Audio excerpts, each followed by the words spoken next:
Mr. Hubert Rowland, we are here at King of the Hammers 2026, and I'm pumped to have you on the podcast, dude. This has been a long time coming. I've asked you a few times, and yeah, we to sit down is tough.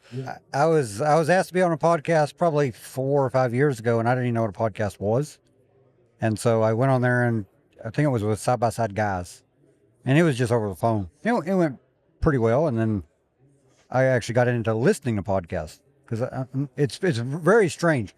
You don't like talk radio, but a podcast is the same thing, but just the subjects that you like. Right. So it does make a difference. Yeah, I love podcasts. That's all I listen to. Like, I have a 32-hour drive out here, so the entire way out here, I'm listening to all sorts of different podcasts. Yeah. So I'm pumped to be here, pumped to be at King of the Hammers, pumped to see you. Offered some track help, but you already had her dialed in pretty good. I'm very disappointed there wasn't a big double. I know, man. Very disappointed. I want to see carnage. I want to see yard sales. I think everybody wants to see it, but I don't think insurance wants to see it. No, I promise you they don't. So I think that was the final factor there. We did some trolling. We had the big normal tabletop built, and then we ended up making some decisions and taking it out. And I thought this is the perfect time to take the D6 and just cut the middle out of this thing. Oh, you had people talking. Yeah. I saw the comments. Like, oh, some people were like, heck yeah. Some people were like, oh, no. Yeah. We have to jump that? Yeah. And it was just square edge, you know. That's the perfect way to build it. Yeah, that's the perfect way to build it. They're the ultimate consequences. Yes. That way you have to commit or go around. Yep. You have no business being there. Don't mess with it. Did you jump the gap jump last time? No, they would shut down by the time I got out there. Was it?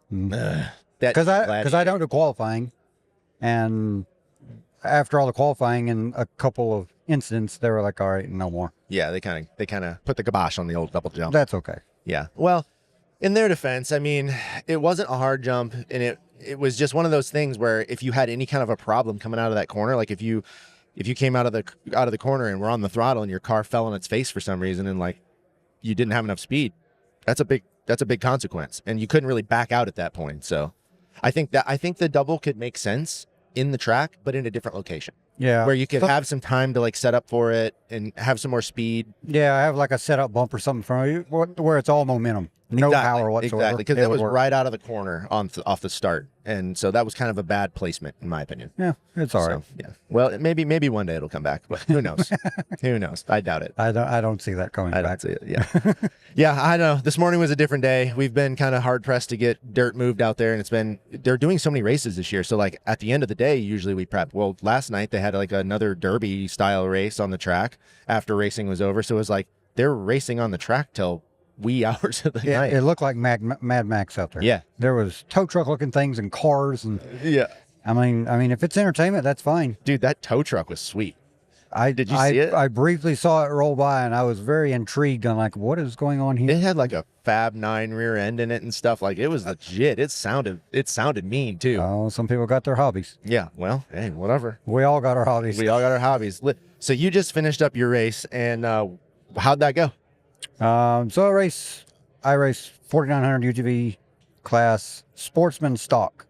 And you rode with me in the past. Yep. You were a co-driver. You're probably the best co-driver I've had.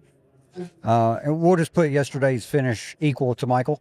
Yeah. Your rock skills definitely help a little area where his rock skills were fair, but his winching skills not so much. Gotcha. And that's fine. You just kind of live and learn. Sure. But the race went well. Like I say, I don't qualify. Qualify is an extra fee, and in the sportsman stock class, they line that class up behind all the pro classes.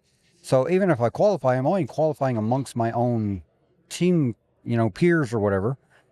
And I think there was only 8 pro stocks. So I'm going to get between 1 and 8 in that class. So right. it really doesn't matter, because just consistency gets you to the end, and I'm going to pass anybody that breaks. Right. Because I'm going to try not to break.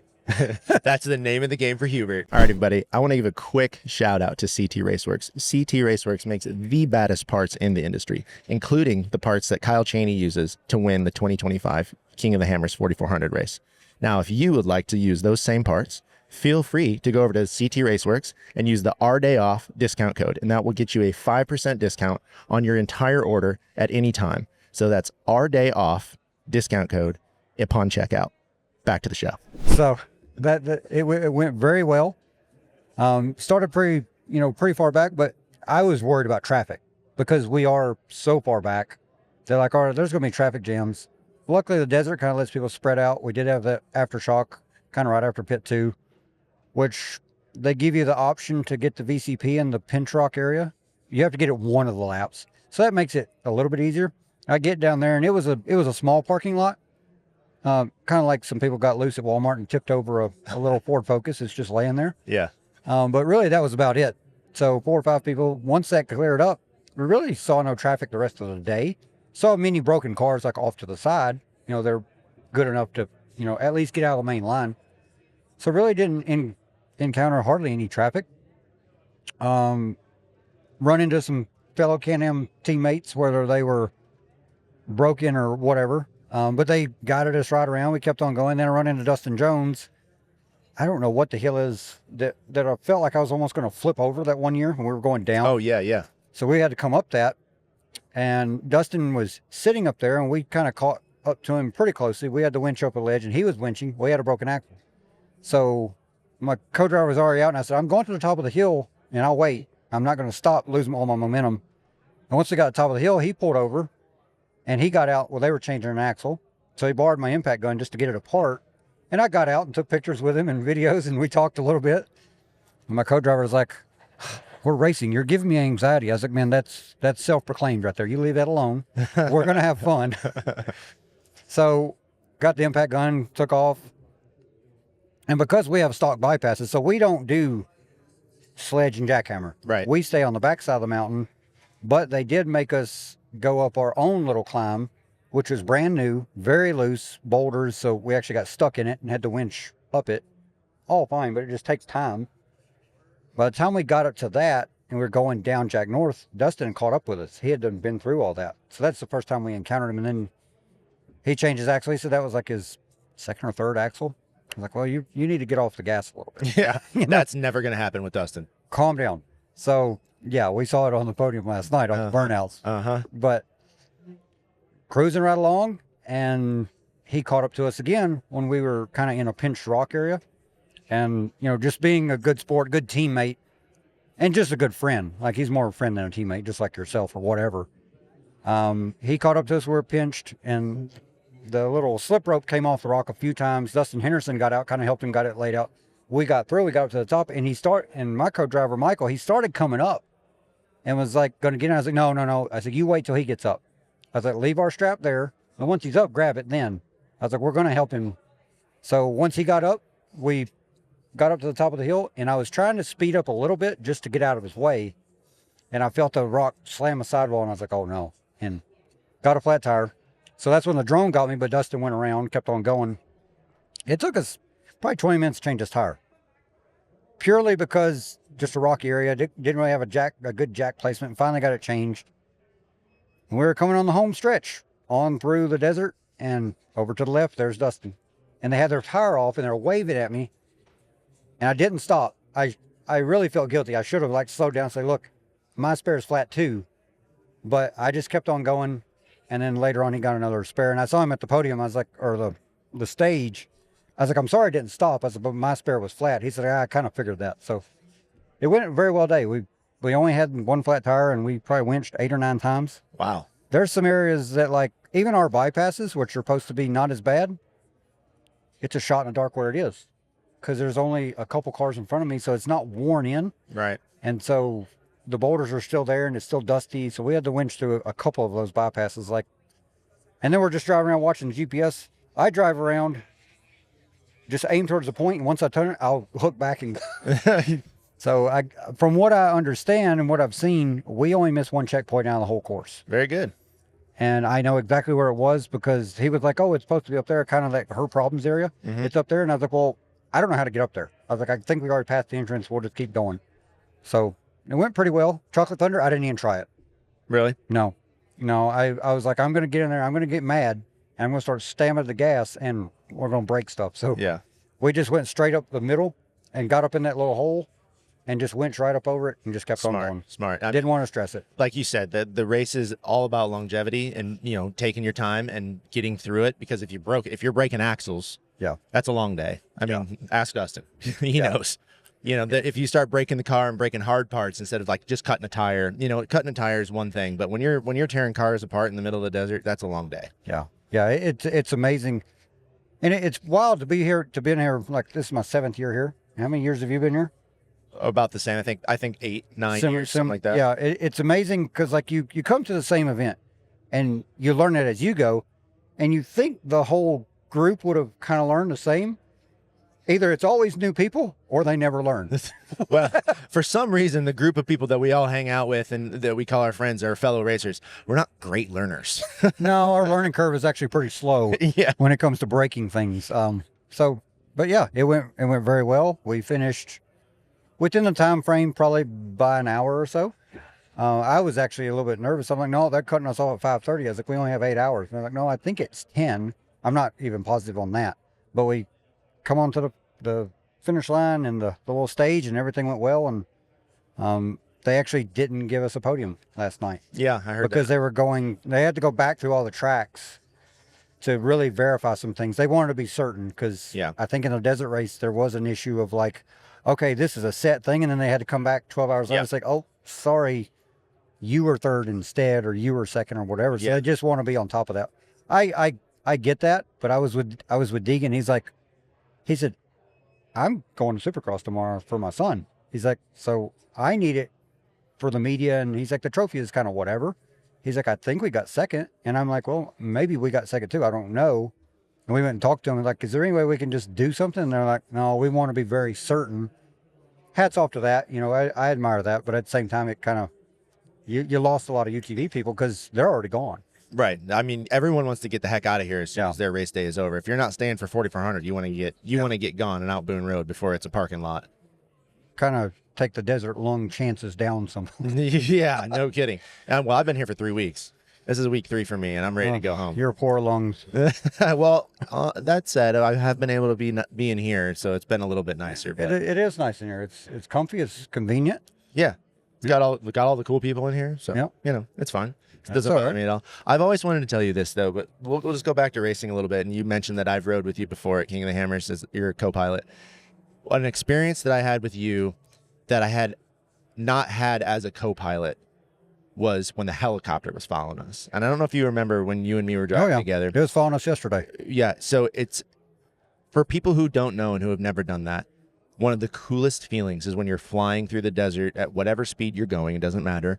But for me, normally when I'm racing, I'm so focused on the race and the GPS and what I'm doing race day that you'll glance and you'll see the helicopter, right? Like you get a chance to like glance at it and it's like, oh, cool. But you know, that's more of like a reassurance that you're still one of the leaders, right? Yeah, you're like, the helicopter's following you. You're doing something right. Not necessarily. You can pay for that. Well, true. That's true. That's true. I have never paid, and if it's following me, I'm doing good. Okay. So, but as a racer, I just glance and keep going and just kind of ignore it. But when I was with you, we were out there, and your whole motto is, let's finish the race, let's have a good, fun day, and enjoy some time here at King of the Hammers, and put the Can-Am back at Hammertown with a medal or a trophy, hopefully, right? That's the goal. No matter how many times we winch or whatever happens. When I'm racing, it's trekkers or wreckers, baby. Like going hard, and if the car breaks, that's it. Like there's no way out. But when I was with you, we had the helicopter strafing, you know, along in front of us, taking the camera shot, and I got a chance to actually enjoy that shot.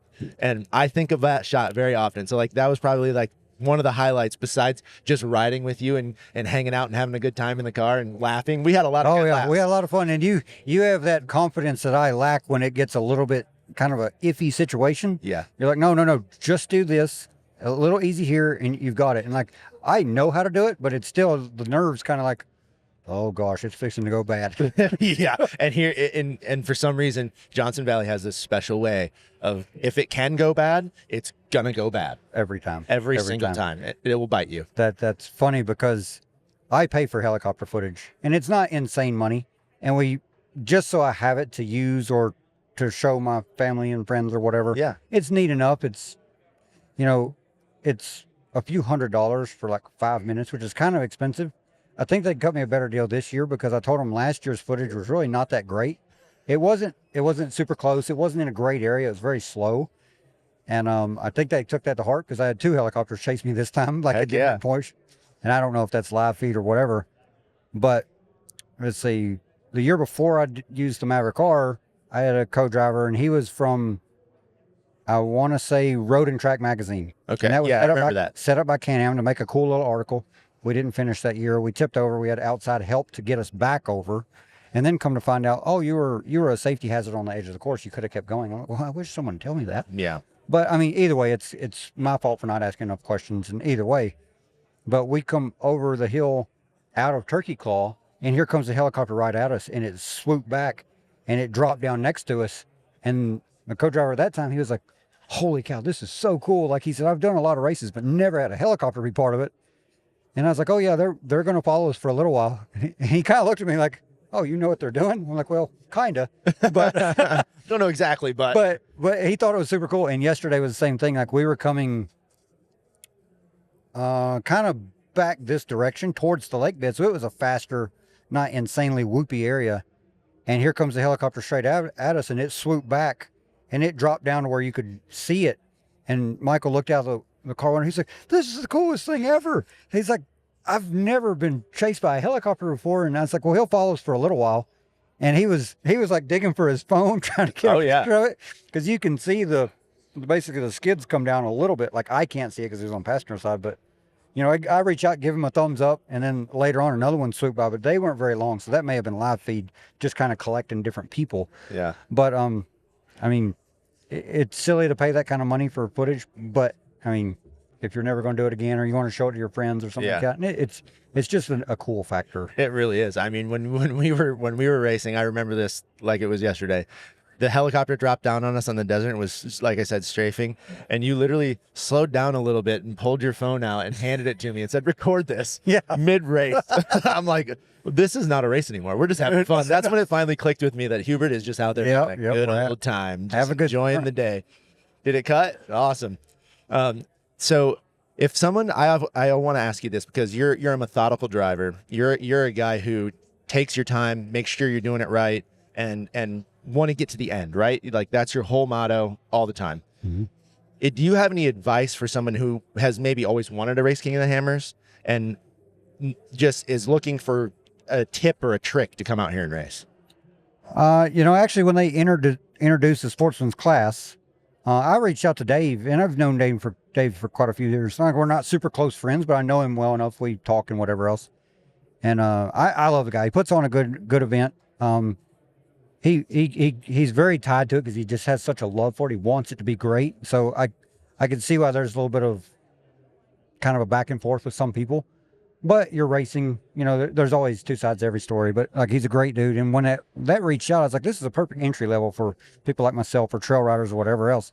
So to get back to your question, like, it's like I tell all my friends that want to come out here, it's not an invite only.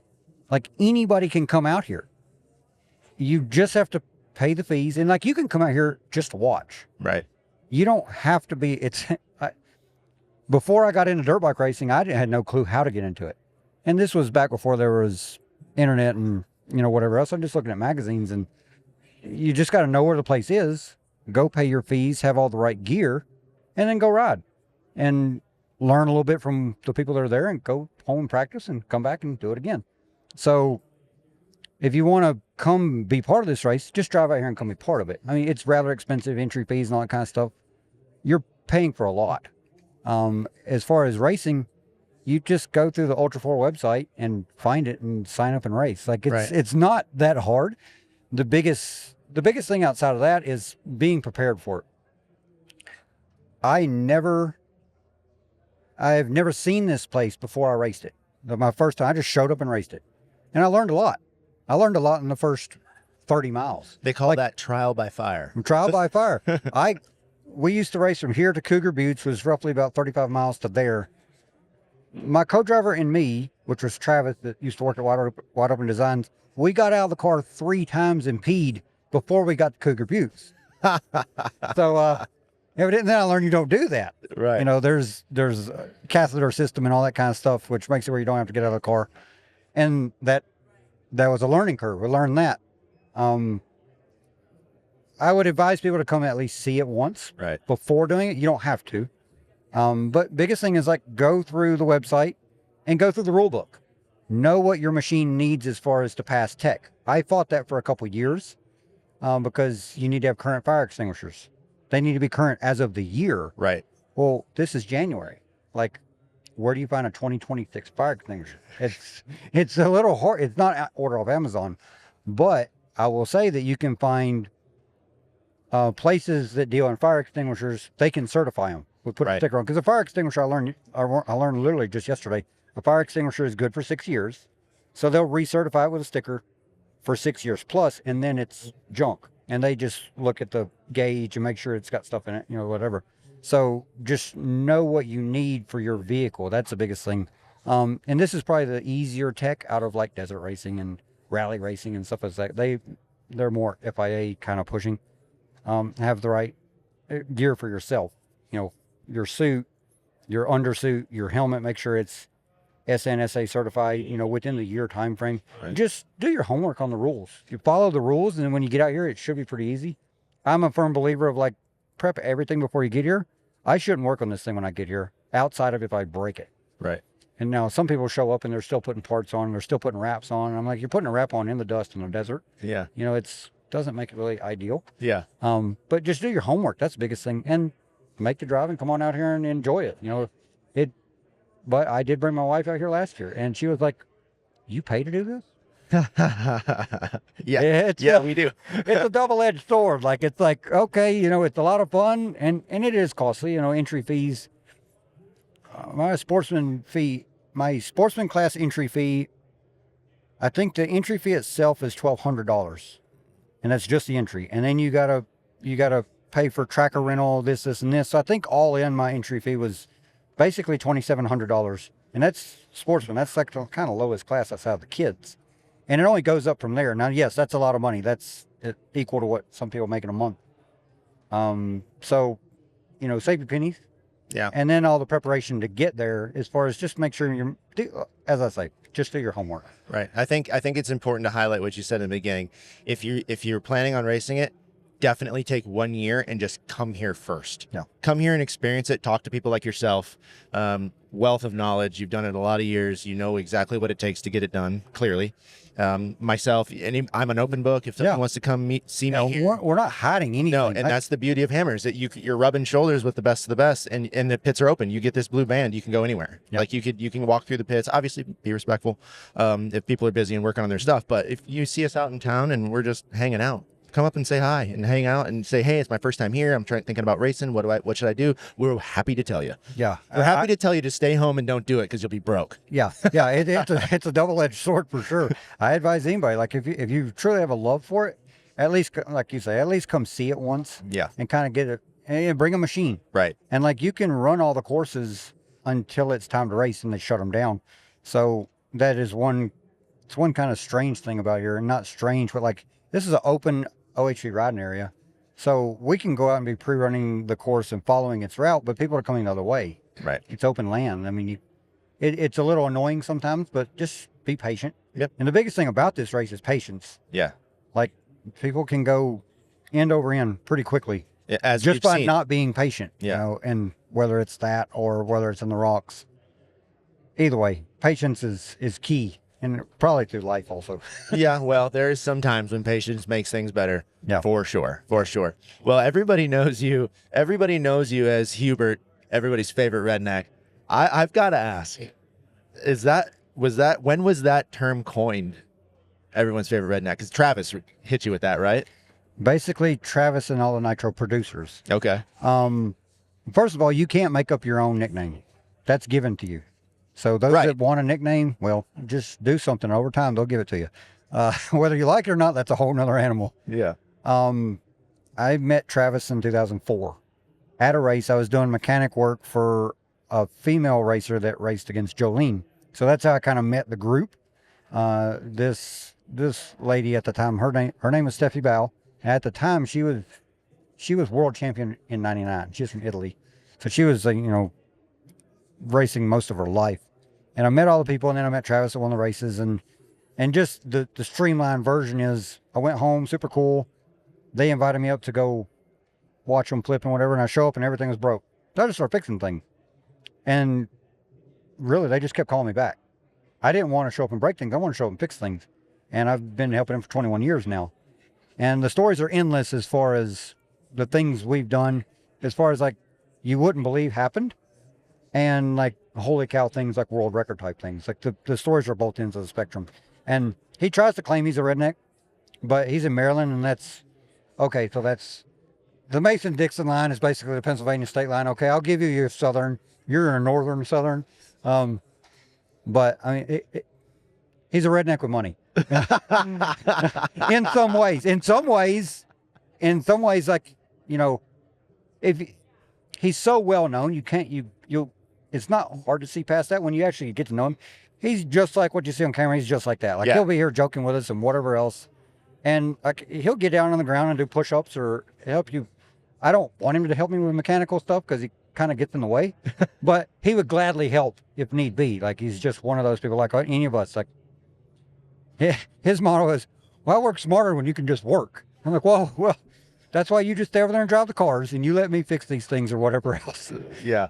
But what a great duo. Yeah, it works out very, very well. Between that and our YouTube channel, you know, it's channel 199. It's growing. It's growing at, I think it's growing at a slower pace than what he expected.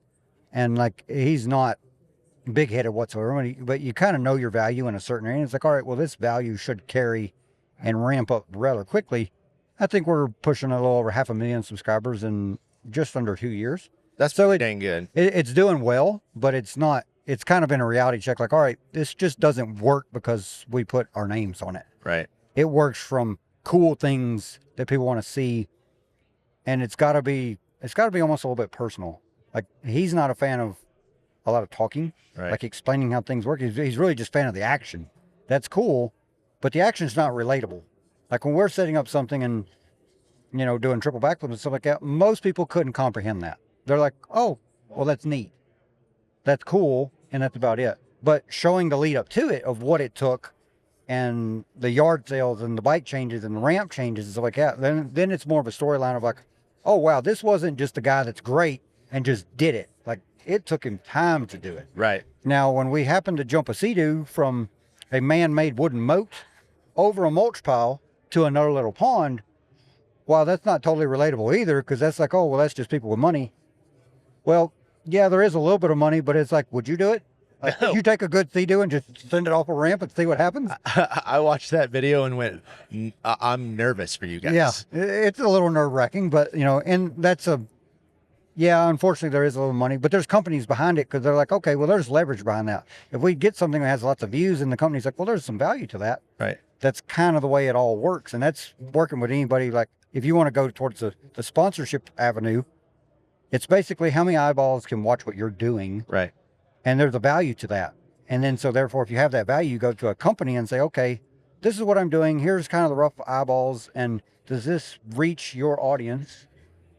Yes or no? And then would my viewership help grow your audience, whether it's something different or just add to it? Right. It's really basically quite that simple. Right. It really is. And the other part of it is, will my viewers bring new viewers? Like, what can we bring something to you that you don't already have? Yeah. You know, that's kind of the key, I think. That's what everybody really wants, is how do we bring people new into this sport or the action sports world or whatever it may be. Yeah. You know, so I love Channel 199. I've watched it, pretty much all of it, you know, just because, you know, we're friends. Like, I love watching You want to see your buddies do well. I want to see my friends succeed all the way through, you know? Yeah. And you're right about Travis. I did want to mention this. I met Travis because of you. I think the first time I met Travis was at your house for the van race that you guys put on. Beater car race. That was like the first time I met him. And he is, if you watch him on TV or show or whatever he's on YouTube, he's just like that in real life all the time. He is a nice guy, outgoing, always wants to have a good time. Like, that's the main goal. Yeah, and take pictures and sign things for anybody. Yeah, for sure. And it is one of the few, and it's not so much anymore, but like the few that would with a big name that would sit there and sign until there's nobody left. Right. Yeah. And with a broken ankle and everything, like I've witnessed it so many times, like X Games, like shattered ankles, and I mean he's sitting there still signing stuff. Yeah. And kind of waiting for the ambulance to come get him. But he's like, well, I mean, since I can't go nowhere, I'll sign things. Yeah. Because these are the people that keep watching us, that keep letting companies want to be part of it. Right. You know? I mean, Yeah. that's just the way it works. It's got a way you got to do it. You can't hide away from it. Those are your fans. Those are the people that are essentially helping you do more, right? You know, the more eyes, the more money, the more you can do, and that's just the way it is. I only want to touch on one more thing. Is you guys just did a trick at Pastrana Land where you backflipped, well, a boat. Well, we didn't. It wasn't really like boat. backflip. It was like a loop. You looped a boat. Basically the same as a roller coaster. Yeah, you looped a boat. Yeah, I mean, so Nate Wessel built the actual loop. Yes. Right. And then you're in charge of all dirt work, period, end of game. Because that was the easy one. I didn't have to do anything. Yeah, there's no dirt work involved for the most part. But how do you, and because I know you're involved, so how do you and the team come up with these ideas? I knew exactly where that was going. So the whole ideas for videos and all that kind of stuff, it goes all the way back to Nitro Circus, like the original DVD. And then it just grew each year. The original DVDs, you know, it's money out between the cost of building a little stunt or people flying in. In the early days, you know, everyone, if you'll get here, you know, you can be part of the camera. But we can't cover your cost to get here type thing. And it worked out well for that. And then once Nitro 1 grew and made some money, because it was on DVDs and went to dealerships, basically all the money it brought in paid for the next one. And we just kind of kept rotating, and it kind of growing, going, and MTV and all that kind of stuff happened. And the ideas is basically, I'm not really that great at the ideas, because like I'm more so just building them. Now I have ideas from time to time, but they're usually too lame. Not necessarily extreme enough. Yeah, so like, you know, that's a hard part. But you know, we've got very creative people. Travis is creative. Nate is very creative, and he knows how to put it within computer programs and then put it to life. And I will say that, like, you know, in our little realm of Nitro and all that kind of stuff, you meet tons of people that are great fans. Everybody has a friend that is crazy that would try anything. Everyone says that. And I think that's why Nitro did well, because we have a range of people and everyone kind of can relate to someone. Like we all have that guy like Tommy that is super fun and, you know, a good driver and stuff like that. And maybe he could have got a chance, maybe he couldn't, but he didn't. So, you know, that is what it is. We all got the girl next door that you had a crush on. And we all have that one friend that is kind of good at everything and he's kind of annoying. That's Travis, you know. So we all got the friend like me that can kind of fix almost anything. Yeah. So that's why it was very relatable. But when the ideas come about, you know, they write the ideas. I mean, we have a marker board as big as this back here, and the ideas just start getting wrote up. And everybody just has a chance. If you've got an idea, write it down. And it's kind of a once a year thing, but if you have an idea, just go write it up when you think of it, because you might lose it. So, you know, that was with the Nitro days and even into this now. The ideas get written on a board, and okay, once we got X amount, you can only do so many ideas in a year, and some of them take a budget and some of them don't. The ones that actually do very well are the ones that don't have any budget. It's right. Joking around in the shop, doing something goofy, and the view counts will usually go pretty well. If you put a lot of production value into it, the view counts they're hit or miss. Right. Like the Sea-Doo thing, it was just an idea of jumping, and it went well. I don't think Sea-Doo was too happy about it, and so either way, that's a bummer. But I get it. Like, right. You're not supposed to be doing that kind of thing, and that's kind of our bad. But either way, like, there's a cost behind that, so you kind of try to put a cost on each one. I'm like, okay, what's relevant and what? Okay, we have to go find more money for this. Right. You know, we treat it just like a movie production. And then you just lay it out on a schedule, and you look at his schedule and look at our schedules and kind of when it will fit. Right. But the idea process, it's all of us. It's everybody kind of pitching in ideas, Yeah. and you just kind of knock them off and go, okay, and no with Hubert's lame one, Yeah, and then yeah. move on to this one. Okay, well, that one's cool, but that's going to cost a lot. So it's just the back and forth. But I will say, going back to, like, everyone has a friend that's like wild and do anything. I have not. No, I'm sure they will. I'm not doubting you whatsoever. What Tommy and all of us learned when we filmed, like, the TV show and the 3D movie, when there's actually money behind it. Okay, so you come up with this idea. Tommy's like, okay, I want to drive this jet boat and I want to jump it through a ring of fire. Well, we actually jumped a little island, and it was windy as can be. Like, I only know this because I was just recently watching it. And he was like, You got that crazy friend and they come up with this idea. That's fine. Okay, so you show up the next day. There it is. Go do it now.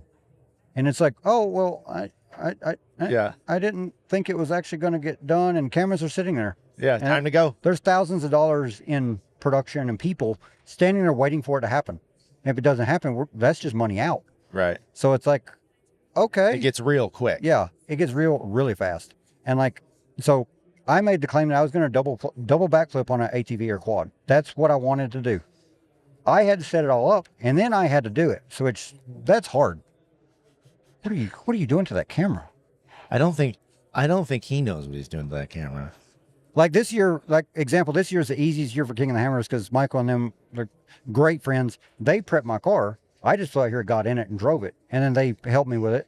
And I sent them parts and whatever they need. You know, I buy what it needs, but like that takes a lot of stress off of thinking about those things. Sure. So I claimed, and not really claimed, but I was like, I want to attempt a double backflip on an ATV or a quad. So I learned double backflips on a bicycle first. And the first couple of times it's just a blur. Right. And I got to where I could see what's going on. I'm like, all right. So then I set up ramps, super kicker ramps on wedges to make them even steeper. And the cameras were sitting there. Luckily, those cameras were very sensitive at that time. They did a little, they just quit and they had to reset. It took like 15 minutes. Well, when you're in the moment, like you're pumped up, you're ready to go. And then I'm sitting there and they're like, oh, stop. Camera stopped working. They need to reboot. And I'm like, well, how long is that going to take? They're like, oh, 10, 15 minutes. So I sat there. After about 5 minutes, I'm like, nope, don't have it. Like it's a mental thing. You either have it or you don't. Right. And if you go in there doubting, you're probably going to do something wrong, hurt yourself. And so then the cameras got rolling and myself, Tommy included, they're like, okay, go. No, sorry, don't have it. And they're like, what? I'm like, no, you stopped it before it was going to happen. And now I lost it. It's not working. And so it just referred back to just one flip. Because at that given time, there's probably only 6 people in the world doing a single flip on a quad. I probably would have actually folded myself up pretty bad. So probably better off. But that was probably a sign from above. Like, look, homie, you don't deserve being this. Just stop. Problem averted. Yes, problem averted. So yes, that's kind of the way it goes. Everyone sits down, write them out. You determine what they're going to cost. And then it just kind of fits in where it fits in. We've got some projects that have been on the marker board for a while. They're cool. No one's ever done them before, but they're expensive. Yeah. And so it's like, then you kind of back away. Is it really worth it? Sure. Yeah. Like our channel, it does well and it probably breaks even. But like I was just talking to Deegan and Deegan, we were talking about, we're going to go to Florida and do some bike riding. He's like, oh yeah, well let me know. He said, I've got a 2-stroke. He said, we might be able to get Hayden for like a day. He's like, I'm not sure. We just got to check out. He said, but yeah, if y'all are down there, just let us know. And if we can get together, we'll get together. I said, yeah. I said, y'all's channel, I said, it gets great views and stuff like that. I said, from what I understand, I said, you're really just following the life. So the cost is just following the life. You're already doing it. You're doing it. And a camera guy and whatever else. Right. I was like, well, we come up with something, we have to build it, and then we have to film it. I was like, so our cost is just way up. Yeah. I don't think everybody want to watch our day-to-day life. I think you'd be surprised. Well, we got the new she shed with the ramp in it, and they're going to put a camera in it just to let it run. That's super cool in there too. And then they just put up a basketball goal, and I saw some trick shots from like across the court. Oh, so okay. I think the trick shots are going to venture their way in, which is not really our realm, but like whatever. It's You fun. Just click them in. It's fun. But yeah, that's fun. kind of where it goes and where it comes from. Well, before we get off, I know Chase was kind of yelling at us because he's having some sort of camera problem, which whatever. But anyway, I wanna touch on one thing before we end the podcast. You are a new daddy. Yep. And married. Yep. All I can say is when you know, you know. Yeah. Well, I just want to say congratulations. Well, I know I've called you and told you that, but publicly, congratulations. Yeah. I'm very happy. Thank you very much. We have a 3.5-month-old little Hubert. I named him Hubert. We named him Hubert. He's the 4th. Yeah. And I just thought it was pretty sentimental to keep the name going. Well, we call him Hugh. So little Hugh is at home, and this age is super cool because he's actually starting to react to what you say, and he's smiling and playing around. Still doesn't sleep very much. I wish he would sleep better. Purely for my wife, Lauren. Hats off. She's what's making it all work because I'm only so much. He really wants her. Now I get up and make bottles and help change and whatever else, but The mom is truly the main centerpiece. And Yeah.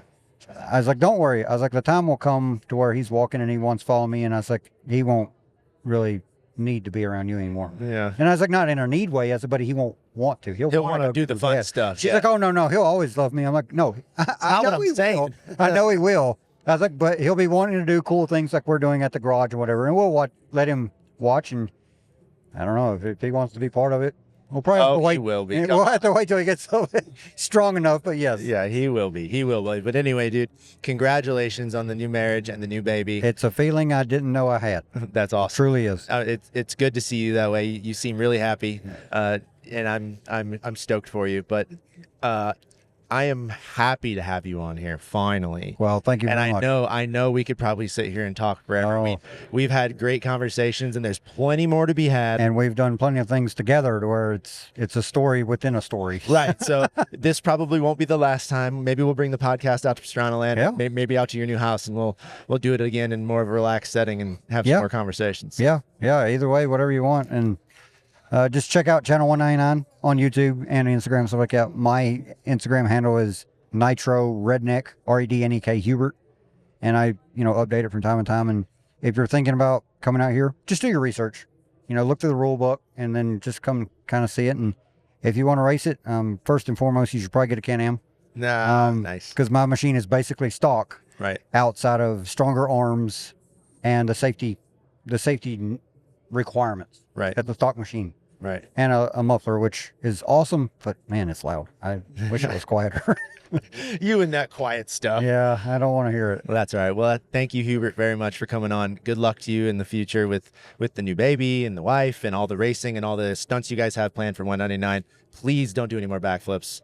Leave that to the young bucks. My shoulder's been dislocated like 6 times, so I kind of limit that stuff nowadays. All right. Well, on to the next one, dude. It's been a pleasure having you on. Thank you so much. Thank you, Matt. Appreciate it. We'll talk to y'all later.